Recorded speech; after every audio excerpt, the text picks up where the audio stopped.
tardes a todos, a todas y bienvenidas a la cuarta charla del Festival de Literatura de Lanzarote. Regresamos después del receso veraniego, aunque bueno, todavía estamos un poco en verano, pero bueno, ya estamos mirando de soslayo el otoño. Queremos dar las gracias en nombre del festival, por supuesto, al Cabildo de Lanzarote y a los centros turísticos por todo el apoyo, sin el cual este festival no sería posible.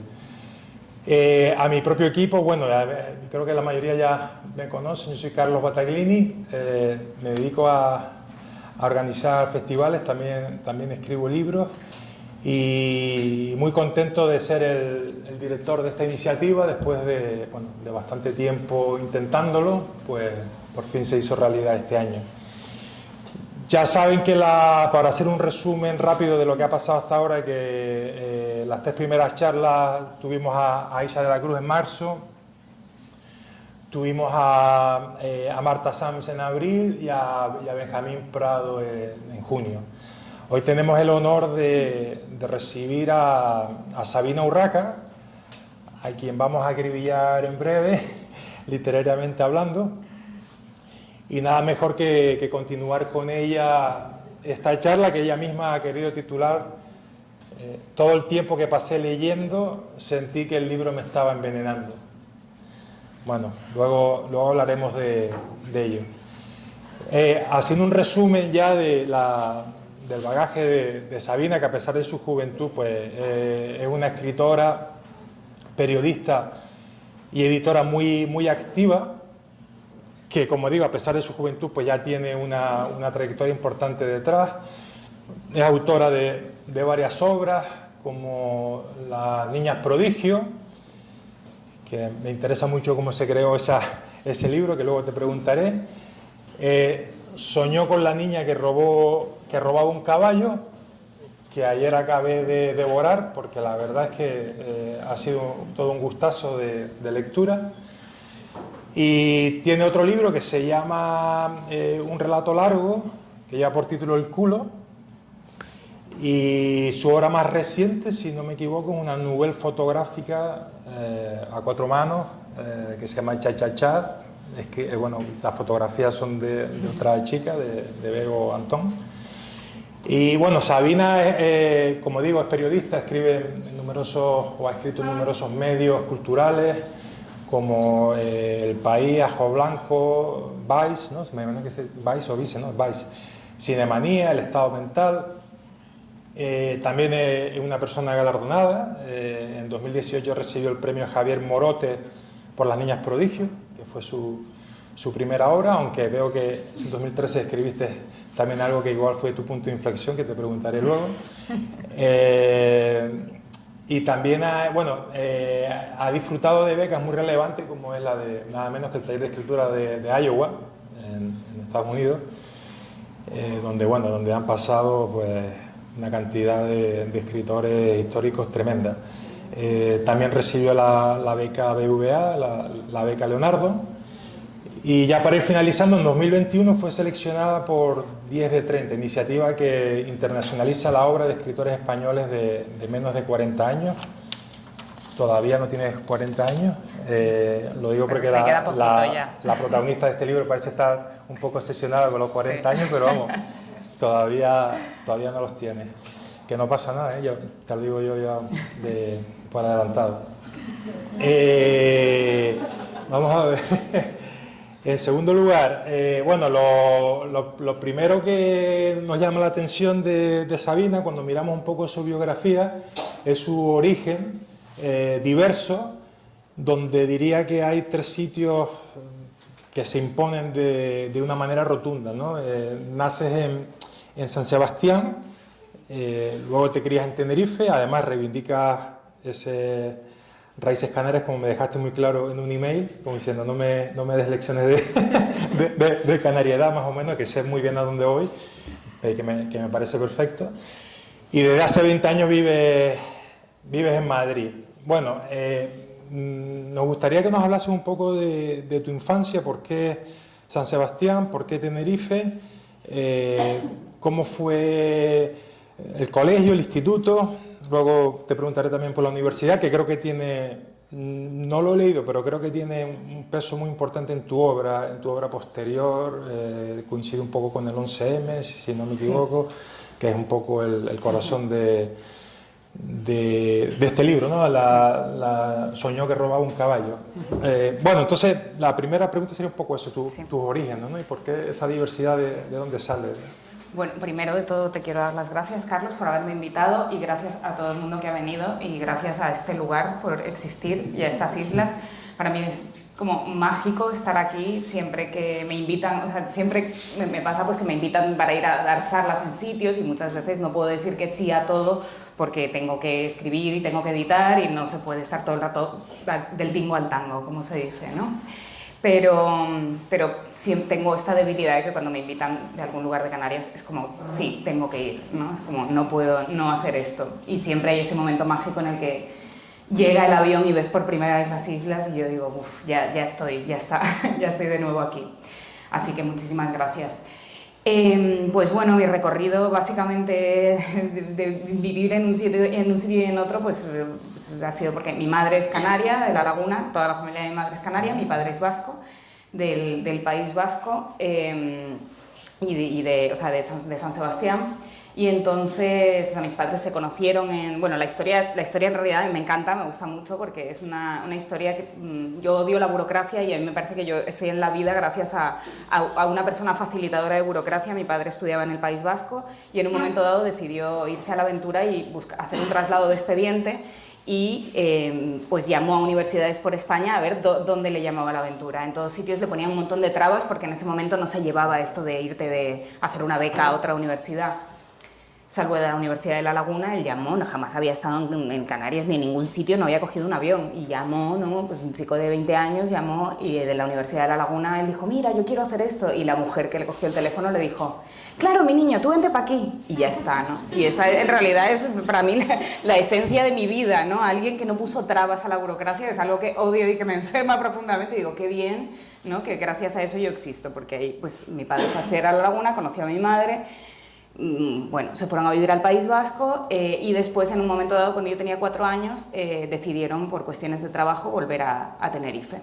Y entonces volvimos a Tenerife. Entonces yo era una niña vasca que hablaba euskera, también hablaba castellano, pero hablaba con acento vasco, y que llegué a Tenerife, era un poco una extraterrestre incluso para mi familia de Tenerife, ¿no? Porque era una niña muy pequeñita que les parecía que hablaba rarísimo, que hablaba euskera, que es una lengua extrañísima, y que venía pues de un país en el que llueve mucho, decía yo, ¿no? Cuando llegué.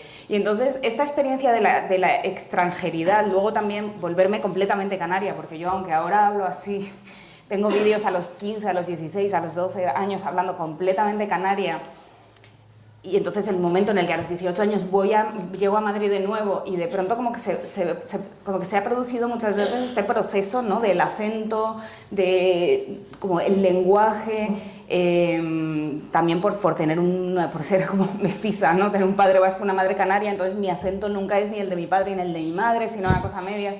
Pero yo creo que en la escritura sí que ha sido muy importante el tema de ser un poco extranjera en todos los sitios, ¿no?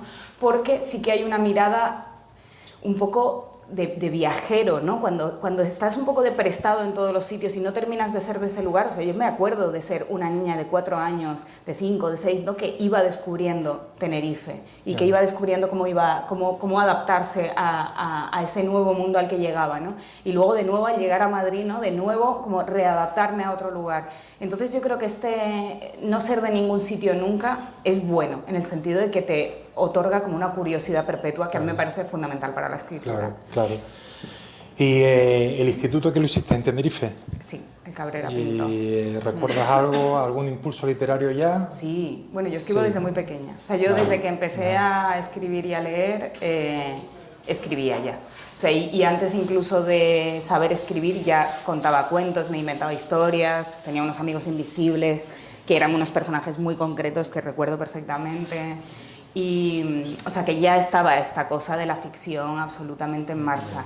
Y en el instituto yo, pues sí, porque, bueno, pues ganaba los concursos literarios, yo creo que es porque era la única que me presentaba, pero todos los años ganaba y luego al tiempo pensé, yo creo es que no se presentaba nadie más.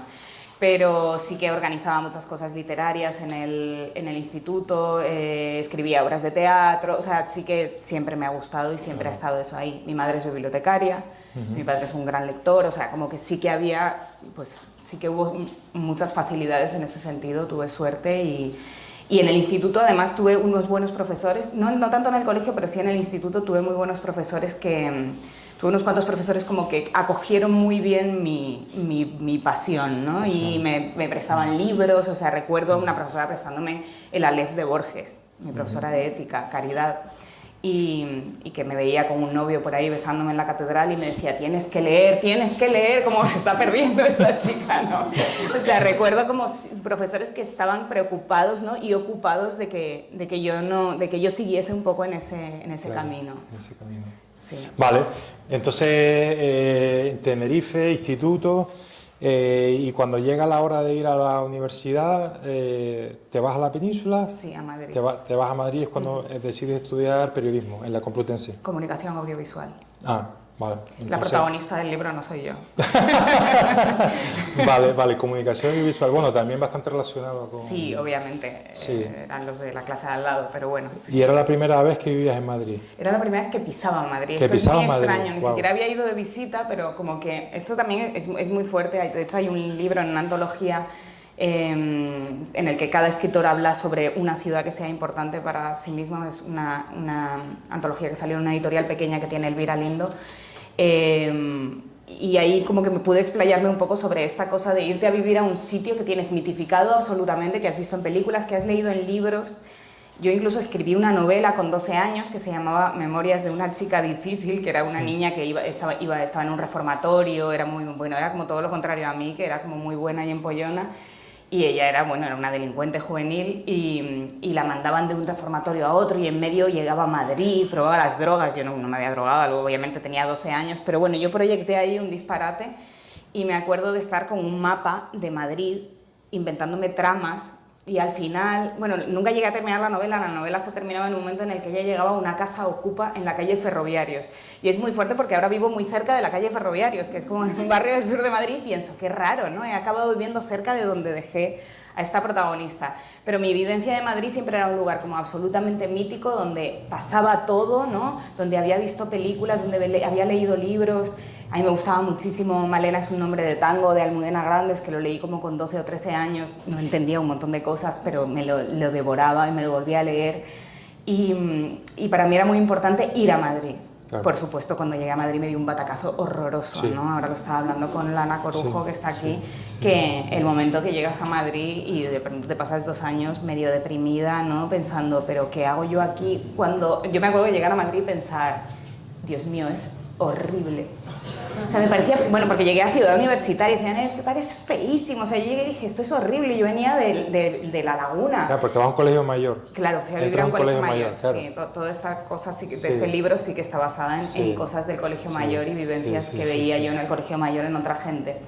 Pero que llegar a un sitio que te resultaba tan hostil cuando yo vivía en La Laguna, en una ciudad tan bonita, estudiaba en el Cabrera Pinto, iba caminando al Cabrera Pinto, ¿no? Ese lugar que es un paraíso de instituto, y de pronto llegar a la Complutense, a Ciencias de la Información, un edificio brutalista, todo de cemento, fue duro, claro. ¿No? Y esto sí que en este libro, por ejemplo, sí que esta experiencia de llegar a un lugar en el que casi te expulsa, ¿no? Porque parece que te está como vomitando fuera, que para nada mi vivencia de Madrid es esa, o sea, siento que he tenido mucha suerte y Madrid me ha abrazado increíblemente, pero sí que es verdad que en este libro, por ejemplo, está muy presente esta cosa de estar en una ciudad que no te importa ni tú le importas a ella, ¿no? ¿Sabes? Sí, además una edad complicada esa, ¿no? 18, 19, que uno no sabe muy bien todavía de qué va ni de quién es uno. Sí. Y la universidad, o sea, ¿cuándo empiezas a... Toda esa inquietud por el periodismo, ¿cuándo lo empiezas a desarrollar? Porque dices que estudias comunicación audiovisual. Sí. pero tarde o temprano vas a colaborar con un montón de revistas. Es decir, llega un momento dado que te orienta. Más bien tarde que temprano. Sí, claro, yo es que tenía una carrera un poco abrupta. O sea, sí. yo no, a pesar de que escribía desde pequeña, a mí desde el principio me dejaron claro que yo no iba a poder vivir de la literatura. Cosa que, fíjate, es mentira absolutamente, porque ahora vivo ¿sí? de ella. Sí, sí, o sea, de todo lo, o sea, de editar, de escribir, de dar talleres, de dar charlas, de todo esto, pero esto es posible. Sí, o sea, que es posible en algunos casos, pues sucede, ¿sabes? No vamos a solo quejarnos y decir, pues mira, algunas veces sucede el milagro, ¿no?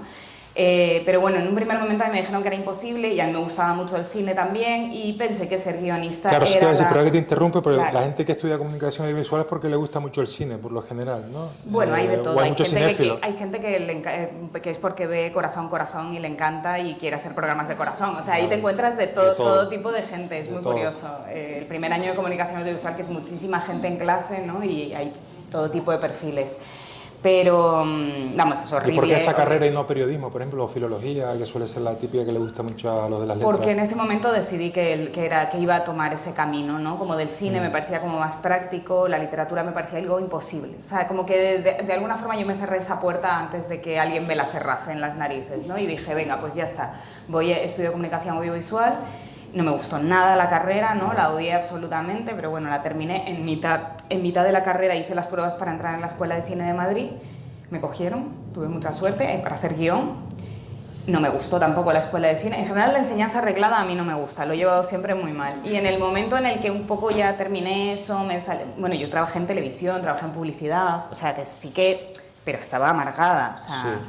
No me gustaba nada, y yo quería escribir, y en un momento dado, pues, la vida, ¿no? Me llevó, de pronto, o sea, me llevó como a un punto sin salida en el que de pronto dije, o ahora, o ya nunca, y entonces, bueno, tuve la suerte de que empecé a colaborar a través de un blog que tenía, publiqué un fanzine, que creo que es igual eso era lo que ibas a mencionar. Sí, en 2013, ¿no? El de... Sí. Aquí dice manual de pornoortografía. Pornoortografía. Sí. Bueno, era una broma del blog con unos dibujos que hacía yo que se fue un poco de las manos y fue muy bien y de pronto me empezaron pues me llamaron de agencias y de sitios para trabajar, entonces pude salir de la televisión, me despidieron, estas son estas cosas de la vida que es importante mencionarlas, tuve finiquito, tuve una indemnización por despido improcedente y eso hizo que yo pudiese decir, bueno, voy a empezar a intentar colaborar en medios. Los medios me hicieron caso porque mi blog se leía bastante, entonces pues tenía esta suerte. Sí, la época de los blogs. Sí, en la época de los blogs, claro, ahí está mi blog muerto en internet, desde como 2013 o algo así, creo que lo dejé ahí. Y entonces, pues nada, tuve esa suerte de que de pronto se abrieron esas puertas de los medios, curré muchísimo, por muy poco dinero, mucho tiempo. Sí. ¿Y la carrera qué pasó? ¿La acabaste? No, acabé todo, sí, yo acabé todo, vale. Pero no sé ni cómo, la verdad fue horroroso. Pero ya te metiste de lleno en la escritura y en el periodismo, en las colaboraciones. Sí, las colaboraciones y en ese momento, a raíz de colaboraciones y de cosas, en ese momento yo me di cuenta que el periodismo podía ser otra cosa, a través de sobre todo la revista Vice y el periodismo inmersivo, en el que... Básicamente yo veía que que a la revista Vice le podía interesar lo que yo hacía, que era vivir cosas y contarlas, ¿no? Y que era de una forma bastante literaria. Claro. Y les interesó, empezaron a ir bien los artículos, me pedían cada vez más y entonces dije, ok, claro, el periodismo también puede ser esto, ¿no? Contar historias que vives. Empecé a leer a Leila Guerriero, un montón de periodistas que eran más literarios y me di cuenta de que ahí había un camino.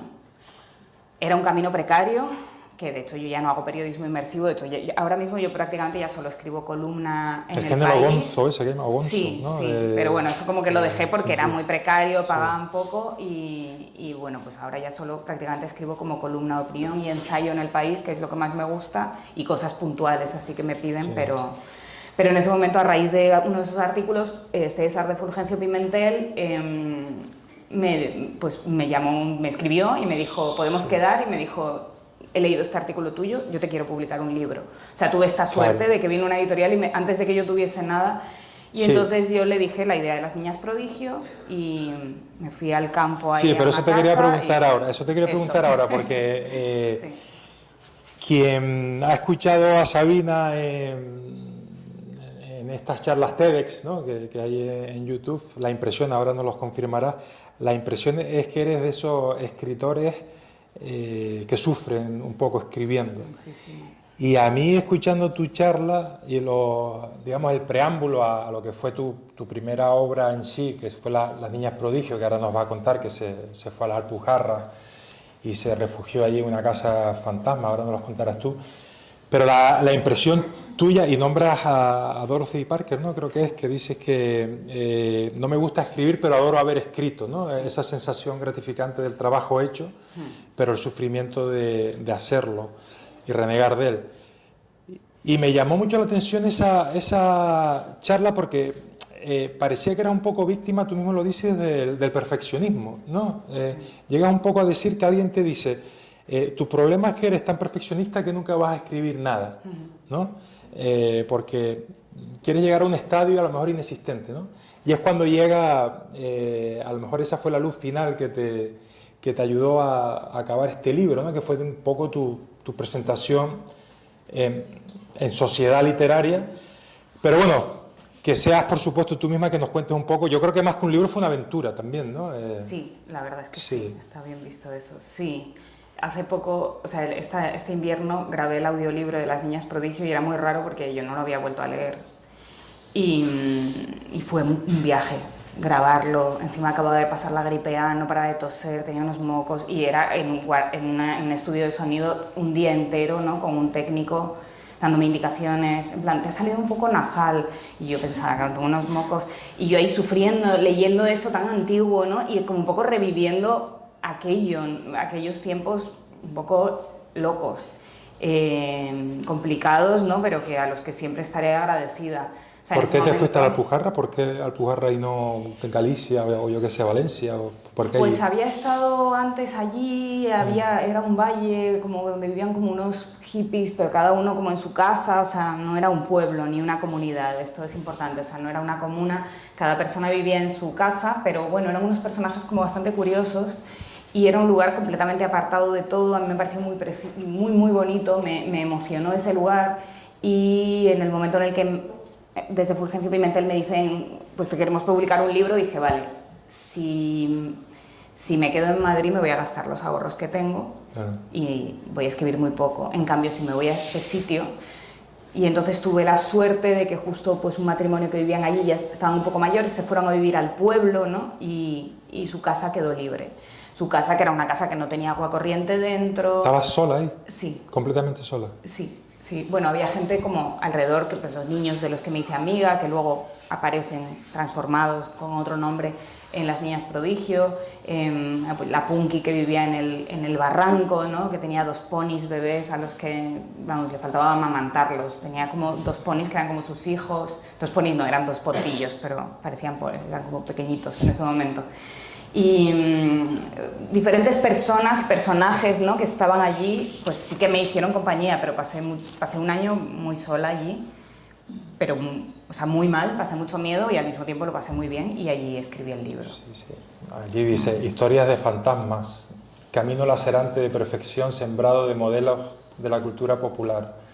Las Niñas Prodigio es una tragicomedia en varios actos y un cuento con tintes de terror gótico, pero sobre todo un relato contemporáneo sobre la identidad, que arranca en un presente imperfecto para regresar a todas las edades de una mujer. Sí. Pues ahí queda eso, ¿no? Con Las Niñas Prodigio. Sí. Bueno, eso fue más o menos por el año 2017.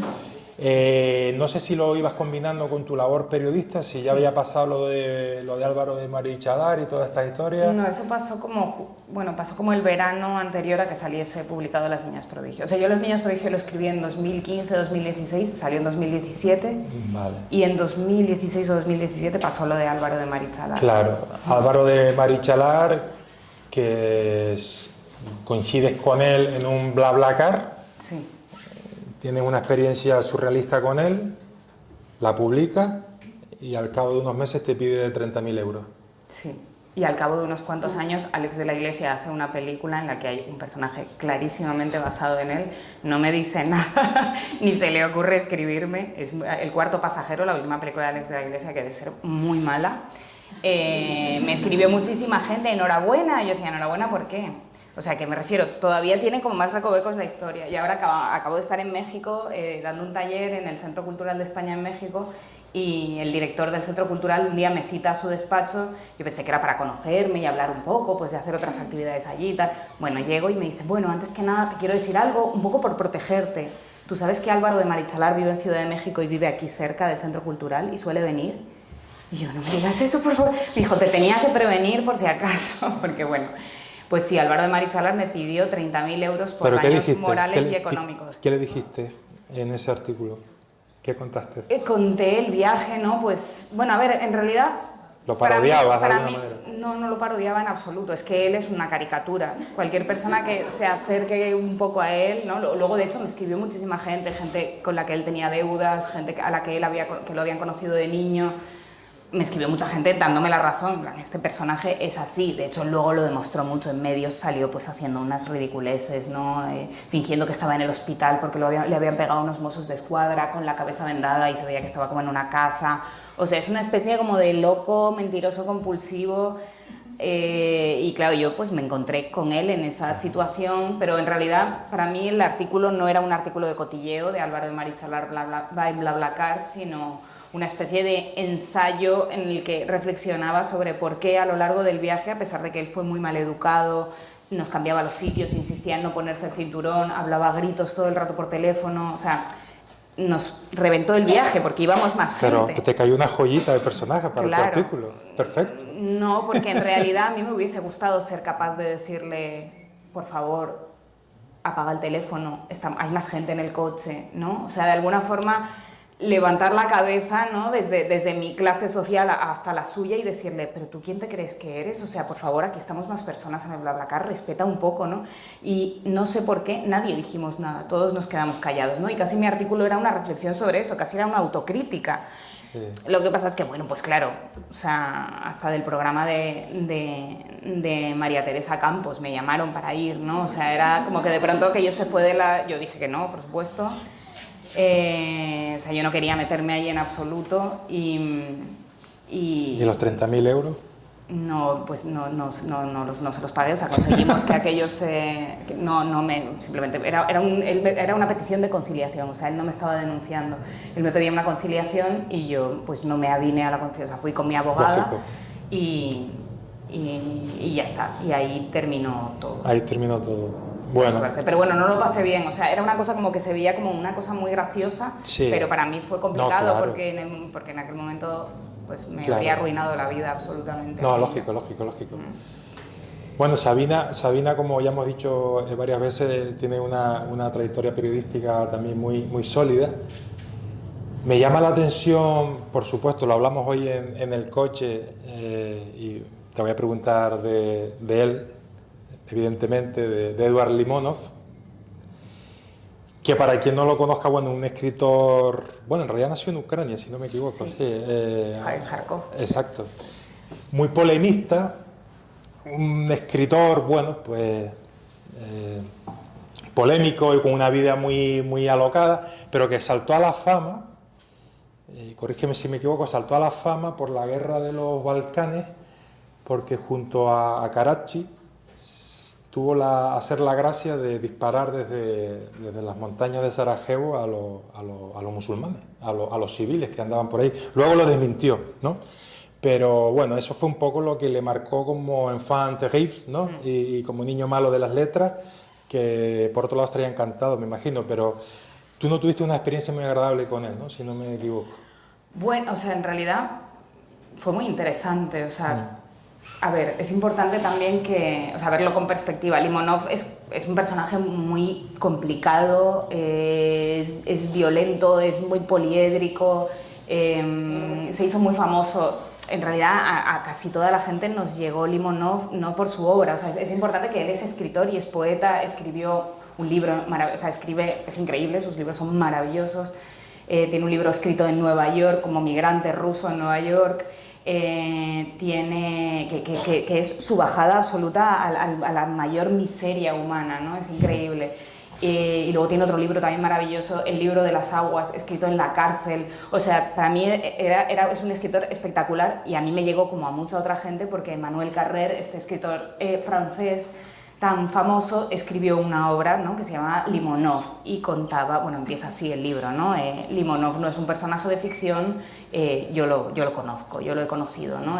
Carrer lo conoció siendo pequeño él, porque su madre es como diplomática, bueno, sí, ruso, murió hace unas semanas, sí, la madre de Carrer, sí. Y entonces su madre es rusa, entonces bueno, como que había esta conexión y él escribió este libro sobre Limonov, que Limonov detestó absolutamente, de hecho en la entrevista que yo le hice insultó bastante a Carrer.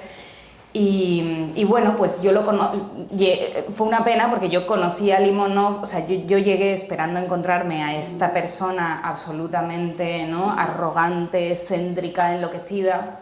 Fui muy preparada para eso y llegué y me encontré a un anciano destruido y cabreado con su propia destrucción.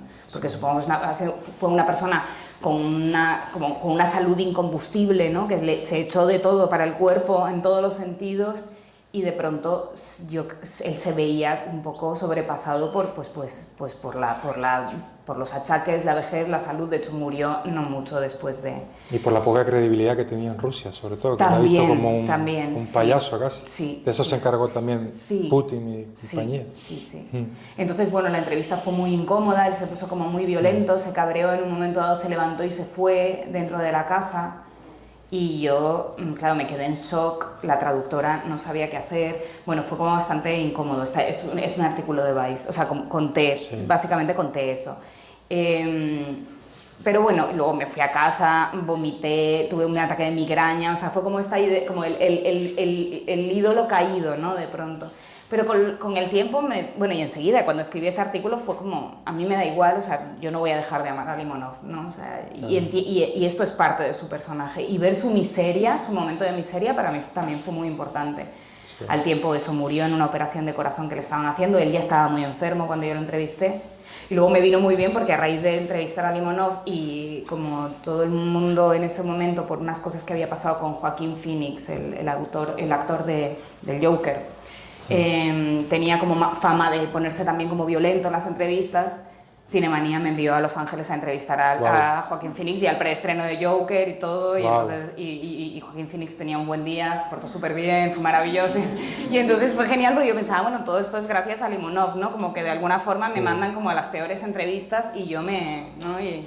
Y es interesante porque las revistas ya me decían, o sea, no vas con esta presión de tengo que ir a la entrevista y tiene que salir bien y tengo que obtener como una información espectacular, sino es como solo queremos que vayas, lo vivas y lo cuentes. Entonces, si todo va mal, no pasa nada, o sea, puedo ir a entrevistar una tras otra a personas que me humillan y contarlo y también está bien, ¿no? Era todo como un poco así, que yo ya iba como muy tranquila.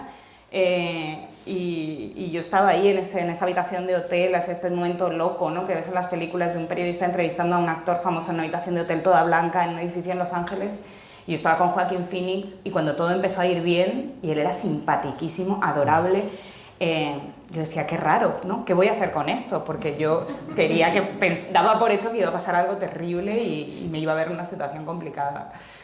Pero no. No, fue increíble. También, bueno, te voy a preguntar por la última entrevista que llama la atención, ¿no? Te entrevistaste a la Veneno también. Sí, también poco antes de morir. Tengo muy mala suerte con eso. Pero fue una entrevista maravillosa, la verdad. ¿Qué recuerdas de esa entrevista? A ver, ella estaba muy mal, ya temblaba muchísimo. Pero era una criatura adorable, o sea, era... Toda esta cosa, ¿no? Ahora bueno, no sé si han visto la serie, es muy buena, la verdad, Veneno. O sea, como que conociéndola, aunque ella estuviese como ya en sus horas más bajas, entendías perfectamente todo lo que había generado a su alrededor, porque era un personaje fascinante, ¿no? Como víctima de sí misma, pero al mismo tiempo fascinante, ¿no? Pues como tantos personajes, o sea, yo ni de broma podría compararme con eso, pero a mí me gusta mucho este cuento que tiene Capote en el que cuenta como su tarde con Marilyn Monroe y que van a un entierro, ¿no? Y muestra todas las inseguridades de Marilyn, ¿no? Y al tiempo, de hecho, Marilyn muere. Y es precioso cómo Capote muestra toda esta fragilidad de este personaje y lo desastrosa que es en realidad, ¿no? Y lo poco sex symbol que es en realidad y cómo es profundamente humana. Y creo que con personajes así, ¿no? Tan carismáticos, pero que al mismo tiempo son profundamente frágiles, pues pasa eso, que es muy emocionante entrevistarlos, ves todas sus grietas, las ves, ¿no? Aunque estén resplandecientes y diciéndote las cosas más graciosas que se les ocurren, aunque te estés meando de risa, te das cuenta de que hay unas grietas ahí profundísimas, claro, ¿no? Y es horroroso y al mismo tiempo es bellísimo verlo. Sí, hay un fondo vulnerable, está clarísimo. Bueno, vamos a volver a tu obra literaria después de esta inmersión periodística tremenda, ¿no? que nos has contado. El segundo libro así más destacado que escribe es este, que como dije al principio, se llama Soñó con la chica que robaba un caballo, que hoy se lo estaba diciendo a Sabina en el coche. Digo, a mí me ha parecido un libro sobre todo muy moderno, con un estilo casi de metaverso, ¿sabes? Como hipermodernista y con una sintaxis muy depurada, muy económica desde el punto de vista lingüístico, muy eficiente, muy vertical.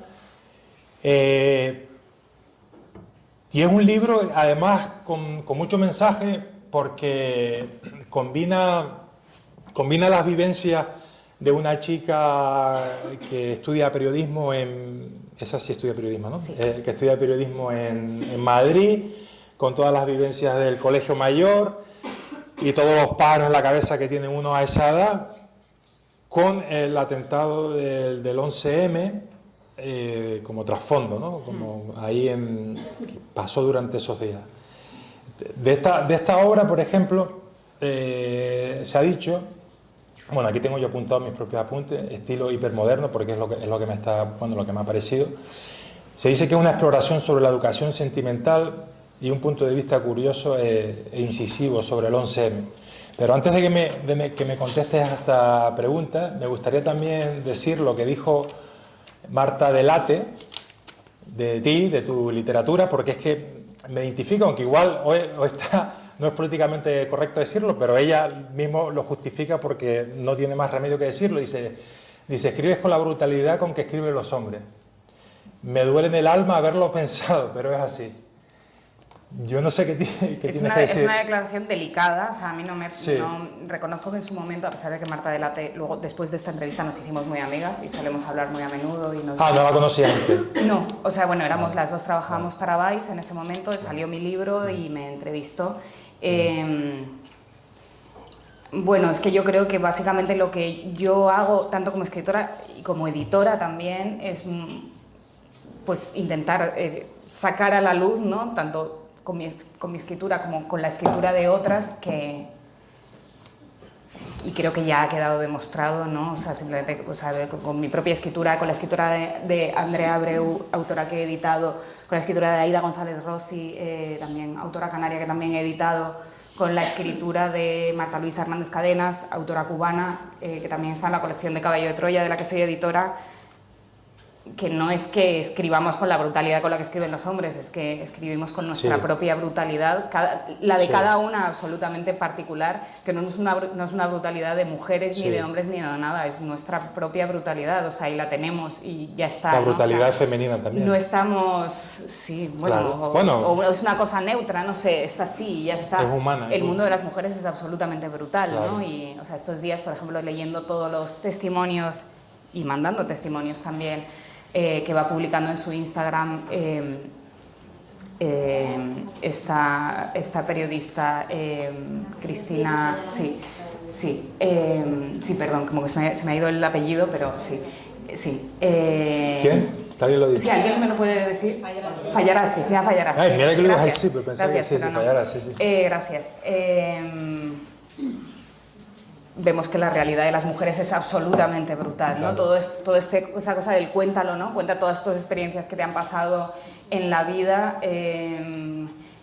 No es simplemente que seamos víctimas de un montón de violencias y brutalidades, es que también hay una respuesta enfurecida y a través de la literatura, o sea, hay una rabia y hay una mala hostia a raíz de muchas cosas que te pasan, ¿no? Y a raíz también de una manera, no solo porque te pasen cosas malas, sino a raíz de una manera de ver el mundo, que el mundo pues tiene cosas muy buenas, pero es eminentemente un lugar horrible. Entonces, ¿cómo no responder con brutalidad a eso, ¿no? Sí, Yo lo he sí. sentido siempre y lo he sentido desde niña, ¿no? Como que siempre la violencia estaba muy presente en lo que escribía. Sí. Desde lo primero que escribí, así como un poco más adulto, ¿no? O pretendidamente adulto a los 12 años, Sí. ya estaba esa brutalidad. Sí. Es así, entonces esa brutalidad no es de los hombres, esa brutalidad es mía y de la otra y de tuya y de toda la que quiera, ¿no? Sí, sí, total. Hay otra definición de tu literatura, Nadal Suau, que es un crítico muy bueno, de mallorquín, que dice: lo que hace Sabina es convertir todo esto en literatura. Es algo insólito, simultáneamente caprichoso y necesario, que desafía el tiempo. Se refiere a este libro que, por cierto, bueno, me gustaría que me hablases un poco de él, lo definiese unos cuantos minutos. ¿Qué tal este libro? ¿Cuál es el mensaje, el leitmotiv? Bueno, yo creo que los libros no tienen por qué tener mensaje y yo intento por todos los medios que mis libros no tengan ningún mensaje, porque no creo que un libro tenga que tener un mensaje, ¿no? Yo creo que los libros tienen que contar historias. Bueno, habrá libros que sí que tengan que tener mensajes, o sea, si escribes un libro en el que quieres dar una enseñanza, pero mis libros no tienen ningún tipo de enseñanza, ¿no? Ni tampoco ningún tipo de brújula moral, ni nada que se le parezca. De hecho, en este libro yo quería explorar algo que a mí me había inquietado mucho siempre que lo había visto en las noticias, que es esto que aparece de vez en cuando, ¿no? Como un hombre que de pronto se descubre que el presidente de la Asociación de Víctimas del Holocausto de Varsovia no vivió el Holocausto. O de pronto se descubre que una chica que estaba recibiendo incluso como unas indemnizaciones o como ayuda psicológica porque su prometido murió en el atentado de las Torres Gemelas, de pronto se descubre que esta tía no tenía ningún tipo de relación con ese hombre, ni siquiera lo conocía. La figura del impostor, ¿no? Sí. Como que yo decía, ¿por qué la gente hace esto? Entonces, como que de alguna forma intenté crear un libro, obviamente usando unos mimbres que conocía, Madrid, el 11M, que era lo que Lengua de Trapo me propuso, ¿no? Me dijo, haz algo con el 11M. Y yo dije, vale, voy a hacer esto, ¿no? O sea, voy a hacer la historia de una chica que se inventa que ella estuvo allí y vivió eso. Esto es una cosa que a mí es lo que más me gusta, coger un personaje que de primeras dices, Dios mío, me repugna esto, ¿por qué alguien haría esto? Y darle una explicación, ¿no? También quería explorar un poco la enfermedad mental, ¿no? Y me parecía como interesante que algo tan colectivo, un dolor tan colectivo como un atentado, ¿no? En el que muere muchísima gente, que afecta muy profundamente a una ciudad y con algo con lo que todo el mundo empatiza, ese dolor, ¿no? Frente a un dolor tan personal, intransferible, inexplicable e injusto como es la enfermedad mental, ¿no? Que es el problema que tiene una de las... Bueno, yo diría que las dos, pero una más que la otra, desde luego. Una se salva y la otra no, ¿no? Podríamos decir, entre comillas, de las dos amigas Sí, porque son dos amigas. O sea, son dos amigas que están en ese momento en Madrid, se podría decir, son contemporáneas mías, habrían estado en mi colegio mayor, de hecho yo todo me lo imaginaba como si sucediese en la habitación de al lado de mi colegio mayor, ¿no? Era como, ¿qué pasaría en la habitación de al lado? ¿Qué estaría pasando? Entonces, pues decidí explorar por qué alguien haría esto, ¿no? ¿Por qué alguien mentiría y diría que ha estado en un atentado? O sea, qué horror. Y piensas, bueno, es que algunas veces la enfermedad mental o el dolor psicológico, el dolor psiquiátrico puede ser tan desesperante y tan solitario que si te unes a una catástrofe colectiva, de alguna forma la gente te comprende, ¿no? O sea, como que me pareció que finalmente llegué, o sea, es un libro a través de cuya escritura yo llegué a esa conclusión, ¿no? ¿Por qué alguien se inventaría esto? Ser víctima de algo gigantesco, porque quizá es víctima de algo diminuto y profundamente doloroso, que vive a solas. O algo tan humano como la falta de atención. Claro, totalmente. Entonces, es esa búsqueda de atención y búsqueda sobre todo de acompañamiento, de alguna forma, ¿no? Y de apoyo. Claro. Y está definido como un libro de... Bueno, es una novela, pero como de un libro que ahora está muy de moda ese género, ¿no? Autoficción. ¿Tú te sientes cómoda con esa etiqueta? Bueno, es que este libro es que no es autoficción, o sea... todos los escritores tomamos... O sea, ¿por qué me iba yo a trasladar? Si tengo que hablar del 11M, a mí me resultaría raro trasladarme a una mujer que en el 11M tiene 40 años y trabaja en una empresa de seguros. Pues que no tengo ni idea de eso, ¿no? Si voy a hablar del 11M, obviamente lo mejor es que el escenario sea un lugar que yo conocía y en el que yo estaba en el 11M, que es el Colegio Mayor, ¿no? San Juan Evangelista en Madrid, en Ciudad Universitaria, ese lugar horroroso. Entonces, pues ¿cómo no vas a usar lo que conoces, ¿no? Claro. Simplemente. Pero es que yo creo que eso no es autoficción, es que eso es... O sea, de hecho, Soñó con la chica que robaba un caballo es ficción absoluta, Sí. ¿no? Hay un par de detalles, ¿no? Hay un personaje con el que ella habla, que es una chica que estudia medicina, que está más o menos basado en mi amiga Inma, ¿no? Ella se dio cuenta de que había cosas de ella. Perdón, sí. No. Sí, te estoy escuchando. Y... preocupada por ti, digo, No, es que lo arrojamos al mar. soy un hombre de alarma, Sí, yo también, pero te estoy escuchando. Lo entiendo totalmente. Y, o sea, que obviamente hay cosas, momentos, ¿no? Conversaciones, ¿no? Cuando se encuentra con esta chica que estudia medicina y la chica que estudia medicina le dice... Ay, estoy como atontada, ¿no? De tanto estudiar, es como que necesito que algo me espabile, como que un coche me pegue un golpe, aunque sea flojito, ¿no? Pero que me espabile. Sí. Eso es una conversación tal cual que me acuerdo que me encontré con mi amiga Inma por la calle, camino del colegio mayor, todavía no nos conocíamos mucho y ella me dijo esto y a mí me pareció un personaje fascinante ella, ¿no? Y son de estas cosas que si te gusta escribir se te quedan apuntadas en el cerebro y dices, un día esta conversación la voy a meter en un libro, ¿no? Una chica adolescente que dice... Ay, ojalá me pegue un coche así flojito para espabilar un poco, ¿sabes? O sea, yo decía, wow, qué mujer, femme fatal, me parece increíble. Entonces, obviamente, eso lo usas, pero, vamos, yo no soy ninguna de las dos protagonistas, ni fuiste a ese concierto de Belle Sebastián. Sí, fui a ese concierto. Algo hay. Hombre, no, claro, pero bueno, es que sería una tontería, ¿no? O sea, ¿cómo no voy a usar esas cosas? Fui a ese concierto, pero... recuerdo mucho menos de lo que recuerda ella incluso y sí, pero bueno, uso cosas que tengo, pero obviamente pues bueno, todos usamos emociones, sentimientos y determinadas vivencias, pero luego obviamente no he vivido nada ni medio parecido, afortunadamente, porque esto es una historia de terror absoluta. De todas formas es una maravilla de libro, y te lo digo con toda sinceridad, me ha dejado flipado, en serio. Tu labor de editora, que lo has comentado antes, entre tus múltiples facetas, eres la editora del boom, del bestseller Panza de Burro, de Andrea Abreu. Eres tú quien apuesta por ella y eres tú quien, bueno, yo creo que eres un punto totalmente de inflexión en su vida y en su carrera. Yo te preguntaba al principio si querías hablar de ello, porque me imagino que estarás ya cansada de hablar. Saben que Sabina editó a Panza de Burro a Andrea Abreu, que es un libro que se ha hecho famosísimo, no sé ni cuántos libros ha vendido más.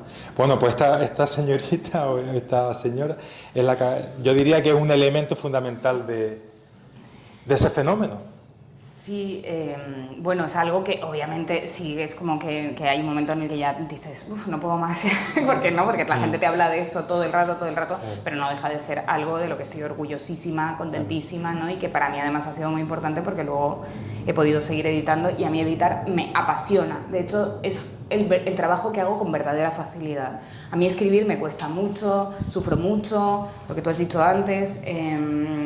Me cuesta darle forma incluso a mis columnas del País, como que le doy muchas vueltas, tengo mucho miedo, y en cambio la edición, o sea, es como algo que yo cuando de pronto me puse, bueno, yo empecé a editar en realidad antes de Panza de Burro porque yo doy talleres de escritura, tenía muchos alumnos y al final lo que terminas haciendo con los textos de estos alumnos es hacerles sugerencias de edición, mira, yo esto lo quitaría, yo quitaría todos estos párrafos, empezaría directamente aquí, esta información la daría aquí, esta frase la cambiaría, ¿no? Y entonces empiezas a trabajar con los textos de otros.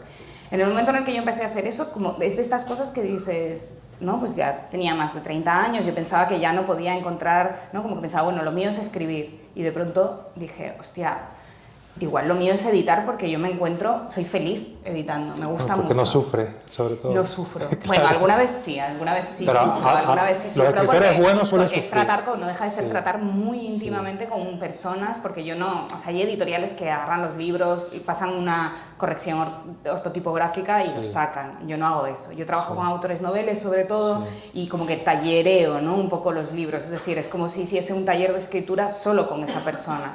Y son muchas veces, como es el caso de Panza de Burro o como es el caso de Leche Condensada o de los Bloques Naranjas o de muchos de los libros que he editado, trabajo con los libros a medida que se van construyendo, ¿no? Incluso dándoles un poco como guías o indicaciones de ¿y si aquí pasase esto antes de pasar esto? o sea, participando un poco Sí, claro. y ayudando en la creación del libro. Y ayudando no solo en la parte literaria, sino también en la parte emocional, porque escribir un libro es un viaje psicológico muy fuerte muchas veces. Entonces es complicado, ¿no? Algunas Sí, claro, veces. claro. Y te encuentras situaciones así como, bueno, situaciones absolutamente delirantes, ¿no? Ahora no voy a decir porque no tiene sentido, pero situaciones muy raras que me ha pasado con algún autor, ¿no? Autora que de pronto te das cuenta de que, sin que tú lo sepas, alguien más está participando en la edición. Y entonces descubres que hay un novio o novia con aspiraciones literarias, que no que ha publicado igual, pero tampoco le ha ido bien, no sé qué, que está metiendo mano ahí en el texto. En plan, esto no lo ha cambiado esta persona, ¿no? Algo ha pasado aquí. Algo ha pasado. Y me ha pasado un par de veces de esto de sentir que hay una tercera mano que entra en el texto como fantasma y yo me empiezo como a inquietar y digo, ¿pero qué está pasando? O sea, es una cosa de película de terror que de pronto dices, ¿pero qué? ¿Pero qué? O sea, que pasan todo tipo de situaciones, sí, con cada persona es un mundo, ¿no? Y es una aventura absoluta con cada persona. Editar, con alguna gente lo hago en la distancia y nunca llegamos a vernos las caras porque pues viven en Colombia, en Cuba, y con otras personas, por ejemplo, como con Aida González Rossi, o con Andrea Abreu, nos juntábamos físicamente, claro, ¿no? O sea, con Aida González Rossi el verano pasado en casa de mis padres en Tenerife se vino a vivir unos días y, claro, y trabajábamos todo el día y Choche, mi marido, nos traía desayuno, comida, cena, así en una bandeja y yo, gracias mi amor. Y estábamos las dos ahí consumidas trabajando, ¿no?, sobre leche condensada, este libro, frase por frase, ¿no?, porque era un trabajo de filigrana. Sí, bueno, y también has escrito el prólogo de Panza de Burro. Mira, hay algo que me llamó muchísimo la atención, que lo que escribes en el prólogo, y es que eso, yo creo que casi ningún escritor dice eso o reconoce eso. Dices que tú no eres capaz de escribir eso, que tú no eres capaz de escribir, de llegar a ese estadio al que ha llegado Andrea Abreu con Panza de Burro. O sea, es que eso no lo reconoce nadie. Soy capaz de llegar a otras cosas, ¿no? Sí, pero en concreto eso, o sea, de estos libros que dices, qué maravilla, ¿no? Qué belleza esto. Pero eso te honra mucho. Bueno, a mí me parece que es interesante, o sea, debo reconocer que para mí la envidia de la escritura, o sea, a mí me ha llevado a muy buenos lugares, claro, ¿no? O sea, me acuerdo, y de nuevo menciono a Almudena Grandes, me acuerdo que de pequeña, cuando leí de las edades de Lulú de pequeña, esto no lo debería haber leído de pequeña, pero lo leí de pequeña, lo encontré en casa de mis padres y lo leí. Y entonces las edades de Lulú fue, o sea, Almudena Grandes trabajaba en una editorial como correctora o algo así, o no me acuerdo, como editora, no me acuerdo. Bueno, el caso es que ella tenía esta pulsión de querer escribir, pero no escribía, y en un momento dado apareció una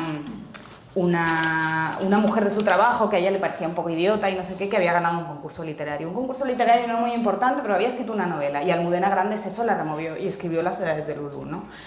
A mí me parece como importante que pasen estas cosas, ¿no? Sí. A mí me gusta mucho trabajar con autoras con las que yo siento esto de leer una frase y decir, o sea, no tendría sentido que yo editase autoras que yo leyese y dijese, ay, pues es bonito, pero sí, no, a mí me gusta que esto me agarre y me zarandee, que yo diga, claro, hostia, esta frase, hostia, esta tía lo que ha hecho, ¿no?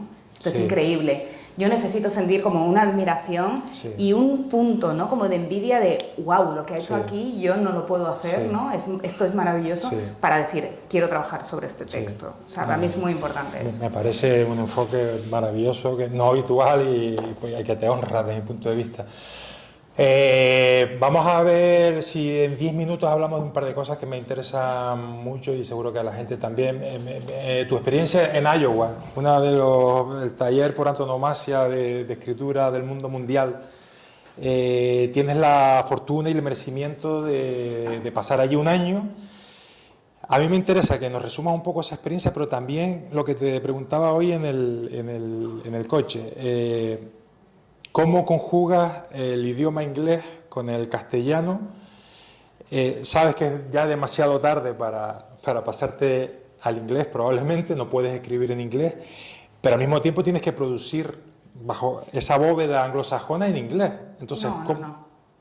Es que la beca de Iowa, en Iowa ahora hay dos talleres, está el de los angloparlantes y está el de los hispanohablantes. Yo entré al de los hispanohablantes. Sí que íbamos a seminarios y a clases en inglés y teníamos que escribir algunas cosas en inglés, pero no...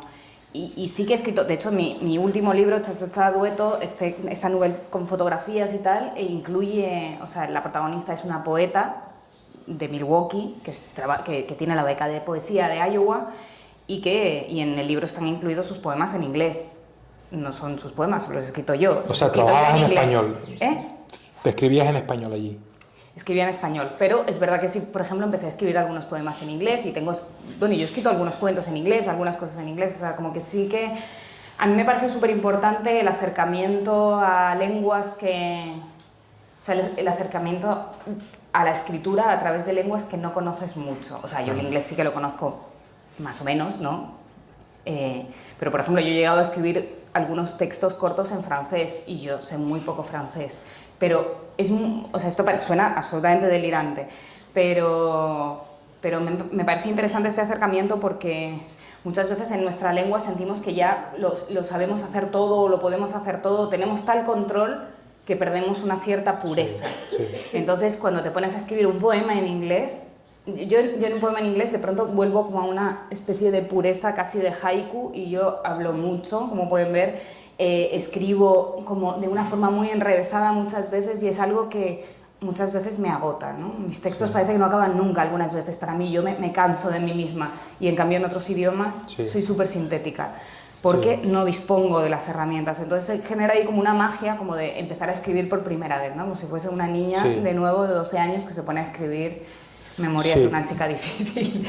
Entonces, suena todo más sedoso en inglés, ¿no? Me decía una amiga que cuando ella escribía en español se sentía más reivindicativa y cuando escribía en inglés como que parecía que se dulcificaba un poco su prosa. Yo no sé si es tu caso. No lo siento así, pero desde luego soy otra persona. Ya es la quinta vez que discrepas conmigo. Entonces. Sí, discrepo todo el rato.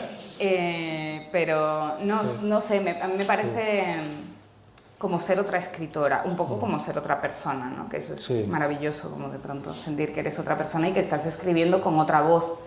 Sí, bueno, ¿y qué tal la experiencia en 2 líneas, si nos puedes decir? Pues mira, bien? Como he dicho, la enseñanza reglada no es para mí, de hecho la beca son 2 años y yo estuve 1. Ah, wow. Entonces queda muy bien en el currículum, pero me fui, bueno, también me fui por otras cuestiones. La beca hace 10 años me habría venido muy bien, ¿no? O sea, en lugar de la beca, las alpujarras, vivir sin agua corriente, si yo hubiese pedido la beca de Iowa, pero es que hay que dar clase de español a estudiantes estadounidenses, adolescentes, o sea, es un trabajo... Comunitario. Bueno, es un trabajo universitario, ¿no? Mal pagado, y yo en España en ese momento ya tenía trabajo en el mundo editorial, cobraba mejor, me iba bien, y yo decía, ¿por qué voy a...? Bueno, el primer año lo que hice fue hacerlo todo al mismo tiempo. Entonces llevaba como 3 vidas y no tenía sentido, estaba muy estresada. Entonces, y hacía frío también, imaginamos. Horroroso. Sí, sí. Horroroso, Pelete, ¿no? Sí, esa palabra 25 bajo cero y bueno, sí. Pero bueno, fue bonito, sí, es un lugar increíble. Pero como digo, la enseñanza arreglada no es lo mío. Sí. No, yo no encajo ahí.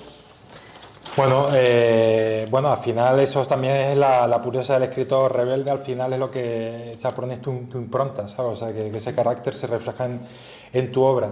Vamos a ir finalizando, me quedan 2 libros tuyos que me gustaría comentar brevemente, uno de ellos es como un relato largo, ¿no? Que se llama El culo, que por lo que, bueno, he leído un trozo en Amazon nada más, pero bueno, es una forma, lo que está ahora tan en boga y tan estos días, entiendo, ¿no? Esa incomodidad de que otras personas o ajenos se fijen en determinadas partes físicas de alguien sin permiso, sin solicitud, como se dice ahora, ¿no? Sí, sí. Me imagino que va un poco por ahí la idea, ¿no? Sí, es esta idea como de pronto de la percepción del propio cuerpo como monstruoso, ¿no? Y de cómo va a medida que va creciendo la protagonista, ¿no? Y va creciendo su culo, cómo la van acechando de alguna forma, pues todos estos peligros, ¿no? Claro. Y hay como ese punto, ¿no? Eso, por eso se llama El culo, ¿no? Está claro. Y esto formó parte, lo que pasa es que luego Random House como que lo quiso sacar por separado, pero formó parte de una antología que se llamaba Tranquilas, historias para ir solas de noche, y que estaba basado un poco en todo este tema de caminar sola por la noche, ¿no? Y en toda su amplitud. Entonces cada escritora pues hablábamos de lo que quisiéramos, ¿no? Generábamos una ficción o había gente que contaba experiencias propias. En este caso yo generé esta ficción que bueno, pues ahí está.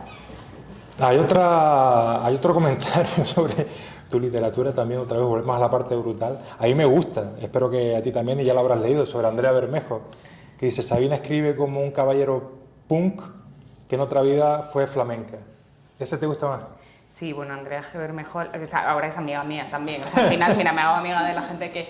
Sí, pero eso, fíjate, eso es un comentario de mi blog, acerca de mi blog. O sea, este es un comentario súper antiguo, pero sí, me parece muy bonito. Me gusta. Me alegro que ese sí te guste.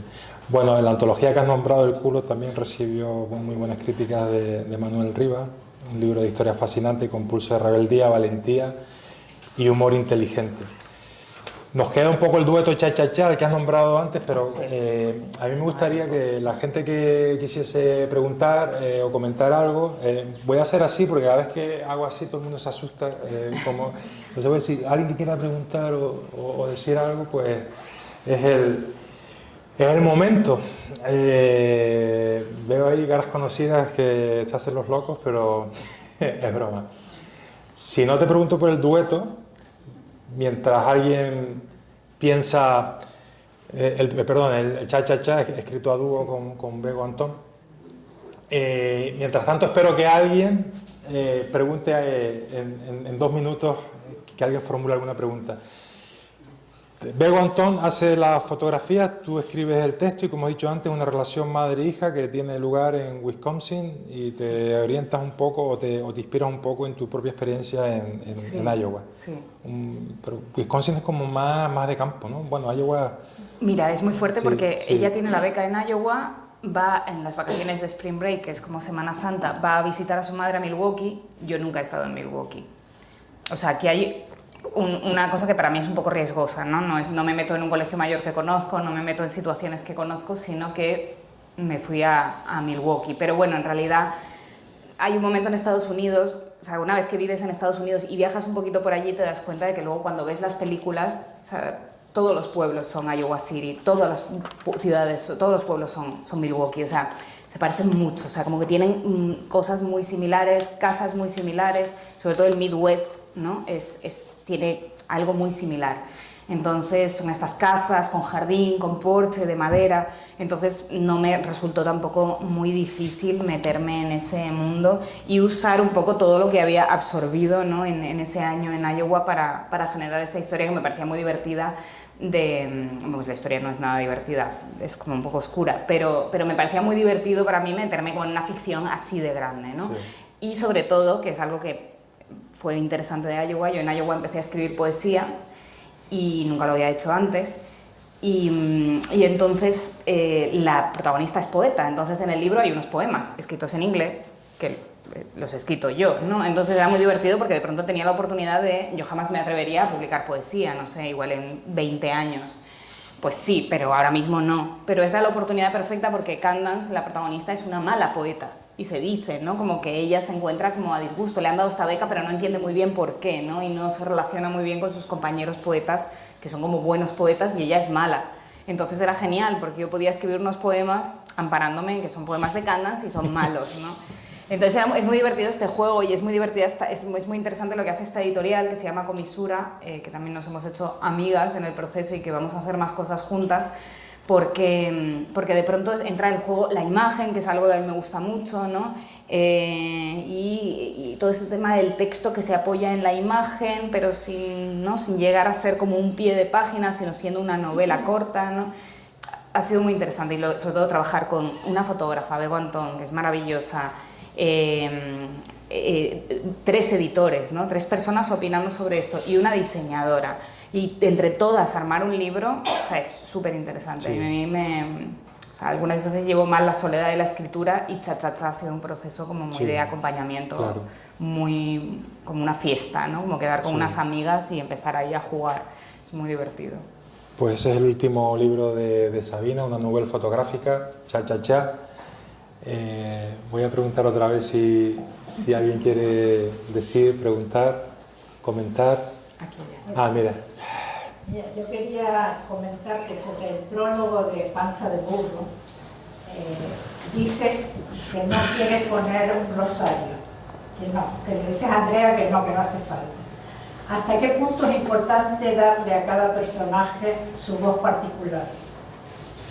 ¿A cada personaje o a cada escritor? Yo creo que en este caso los personajes eran los que hablaban y cada uno tenía su forma peculiar, ¿no? Sí. Dentro de lo que es el español hablado en Canarias, además era muy de campo, era muy especial. Depende de qué libro, ¿no? Yo entiendo que hay libros que quizás no es tan importante qué es lo que dicen, ¿no? O cuáles son las frases de los personajes. A mí me gustan mucho los libros en los que, por ejemplo, un personaje dice siempre una misma frase, ¿no? Y repite siempre una misma frase. Uno de mis libros favoritos es Léxico familiar, de Natalia Ginzburg, en el que pues, es el léxico familiar de una familia y son las frases que se repiten una y otra vez. Entonces, en ese sentido, a mí me parece muy interesante siempre esta forma de definirse de los personajes a partir de sus propias frases, de su propia habla. En el caso de Panza de Burro era definitivo, ¿no? Era súper necesario. Y obviamente, claro que bueno, lo del glosario es una decisión que no solo he tomado con ese libro, sino que ya la he tomado con todos los libros que estoy editando. No todos tienen la particularidad de la oralidad, pero sí muchos, ¿no? O sea, tengo un libro de una autora cubana, tengo otro libro de otra autora canaria, y las dos usan mucho, ¿no? La oralidad. Y ahora, por ejemplo, tengo otro libro que estoy editando ahora en este momento de una autora cubana, pero que vivió mucho tiempo en Nueva York y que escribe mezclando el inglés y el español, y tampoco vamos a poner glosario, ni pies de página, ni nada. Esto son decisiones arriesgadas, pero a mí me parece que leer, y esto creo que lo digo en el prólogo de Panza, leer es viajar, y tú cuando viajas te gusta no entender algunas cosas, ¿no? Y eso le da como un exotismo, y al final el libro lo ha entendido todo el mundo, no pasa nada, ¿no? O sea, creo que también es complicado como lograr el equilibrio. Hay gente que me decía, pues yo no me enteré de nada, y yo digo, bueno, pues es que a ti no te gusta viajar así, no pasa nada, es que no todo el mundo tiene que entender todo, esto es muy importante, no todo el mundo tiene que entender todo, ¿no? Y en ese sentido yo sigo como muy firme en mi decisión de no incluir glosarios, no sobreexplicar. También estoy trabajando con una autora gallega que mete un montón de palabras en gallego. Me da igual, ¿no? Es como, vamos para adelante con esto. ¿Lo tendría que explicar? No. En algún caso de pronto dices, bueno, es muy fundamental en la trama que se entienda. Sí, aquí vamos a intentar explicarlo, pero en general yo es como, no. Cada uno tiene que hablar como habla, ya bastantes... O sea, yo he vivido mucho lo de tener que adaptarme a cada lugar del que era y volverme de ese lugar, y es un proceso complicado y incómodo y algunas veces un poco doloroso, y a mí no me gustaría que nadie hiciese eso por la literatura, ¿no? Porque la literatura debe tener esta voz propia de cada persona o de cada personaje del libro. Gracias. Raimundo, al fondo. Quería preguntarte si en toda tu actividad literaria, sobre todo como editora, fundamentalmente lo masculino, el hombre, no figura. Si eso es una casualidad o es una cosa premeditada. Sí figura. Me llama mucho la atención. Bueno, en general, yo casi todo lo que he oído que has editado de autora, ¿no?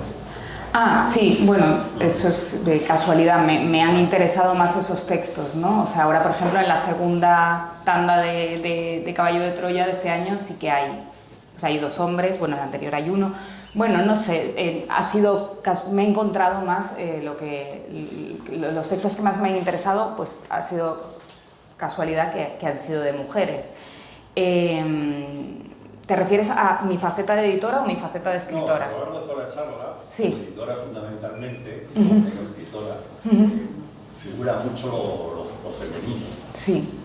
O sea, me interesan mucho, pues me han interesado más las visiones de las autoras. Debo decir que yo encuentro, y estoy súper generalizando, encuentro que en muchos autores, ¿no? que me han enviado libros, que me llegan libros, no en todos, en absoluto, no puedo generalizar, pero veo como una especie de impostura, una tendencia a la impostura en la literatura, en el sentido de que están como impostando una voz que no es la suya, como si no hubiesen encontrado su voz, y en cambio las autoras me parece que encuentran su voz más fácilmente. He pensado mucho en esto y yo, claro, es que las mujeres, y estoy generalizando, hemos sido grandes contadoras de historias. O sea, en mi colegio, en La Laguna, el colegio La Neja, o sea, tú abrías el portón del patio de recreo y los niños estaban jugando al fútbol, pero las niñas estábamos sentadas hablando y nos estábamos contando cosas, ¿no? yo de alguna forma he estado apegada a este mundo, ¿no? Mi infancia y mi adolescencia ha sucedido a través de las historias de mis amigas, de chicas que oía, de mi familia, que hay grandes oradores y oradoras. Debo decir que tengo mis tíos, son grandes oradores. O sea, debo decir que ahí sí que hay y mi padre también, ¿no? O sea, y mi abuelo también, y son grandes contadores de historias muy presentes en mi vida, pero es verdad que en lo que ha sido la infancia y la adolescencia yo he crecido, al mismo tiempo que crecían mis amigas, crecíamos todas contándonos lo que nos estaba pasando en el momento, contándonos nuestra propia vida, imaginando cosas, generando fantasías, muchas veces románticas, ¿no? O sea, imaginando un romance, proyectando, eso es ficción, eso es hacer ficción. Entonces, claro, luego como editora, pues es que no puedo evitar que eso me interese profundamente, ¿no? Como de alguna forma es como que continúa esa línea que empezó en la infancia, de escuchar historias y contar historias, continúa en el tiempo, es lo que sigo haciendo como editora y como escritora. Vale, gracias. Sí, vamos con la última pregunta y ya vamos a cerrar el acto. Sí. Quizás muy básica la pregunta, pero usted tiene una relación, o nos ha revelado que tiene una relación complicada, difícil con su quehacer literario. Luego pasa de ese quehacer, tiende puente o transita hacia la labor editorial. Ese transitar hacia la labor editorial, ¿será de alguna forma un o será de alguna forma el deseo de participar del quehacer de alguien que disfruta y que goza de ese quehacer literario que usted no tiene en su propia creación, en su propia relación, que tan honestamente nos ha dicho que tiene con la literatura? Eso es. Bueno, a ver, primero, yo sí que disfruto escribiendo y hay una parte de sufrimiento. Las autoras a las que edito también sufren enormemente escribiendo. Creo que todas sufrimos escribiendo, ¿no? No creo que haya una proyección en ese sentido, ¿no? De decir, pues voy a vivir a través, ¿no? Voy a vampirizar el disfrute de esta persona. Podría ser, pero creo que no, por suerte no es eso. No, a mí es que, más que escribir, me gusta escuchar historias, y más que leer, me gusta escuchar historias. Entonces, también es un poco lo que estaba diciendo, para mí es casi una prolongación del escuchar historias, pero seguro que les ha pasado muchas veces, ¿no? A mí me gusta mucho contar historias, me encanta la gente que sabe contar historias, pero algunas veces pues tengo gente cerca a la que quiero mucho que igual de pronto una historia que a mí me han contado y que me encanta, veo que se la van a contar a otra persona, muchas veces yo animo a que se la cuenten, cuéntale lo de no sé qué, ¿no? Me pasa mucho con mi pareja. Y entonces él lo empieza a contar como de una forma que yo digo, no, esta no es la forma, y entonces como que edito sobre la marcha, no, es que tienes que contar primero esta porque luego no. O sea, en realidad es como una pasión que tengo en la vida horrorosa porque es como de loca manipuladora, en plan, no cuentes así tu propia vivencia que viviste tú, cuéntatela como yo te estoy diciendo. Eso me ha pasado siempre, me ha pasado muchísimo con mis amigas, ¿no? De, no, pero no cuentes eso, cuenta, eso era al final, ¿sabes? Como esta cosa, ¿no? Que seguro que reconocen, ¿no? De por qué lo está contando así de mal.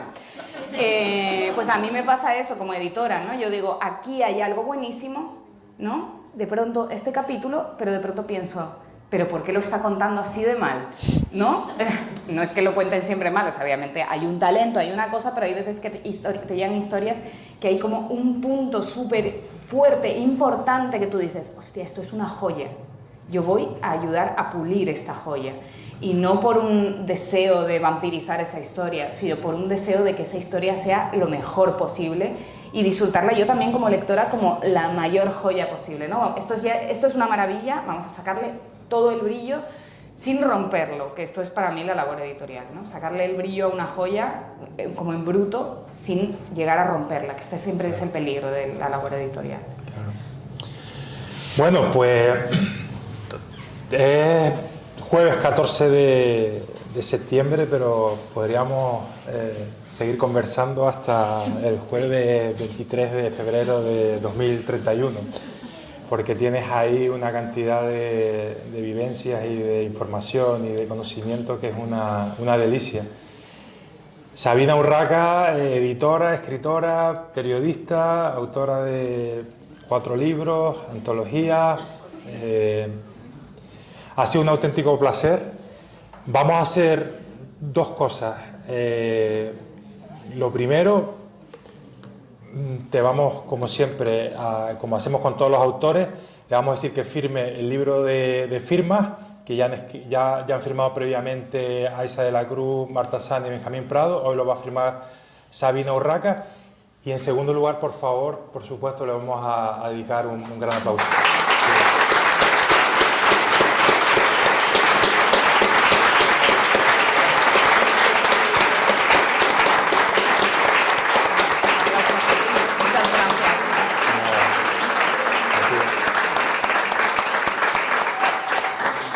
Y a ustedes 1.000.000 de gracias, es una maravilla ver la sala llena una vez más. Los emplazamos a 19 de octubre con Andrés Newman. Así que buenas noches y muchas gracias. Gracias. Y también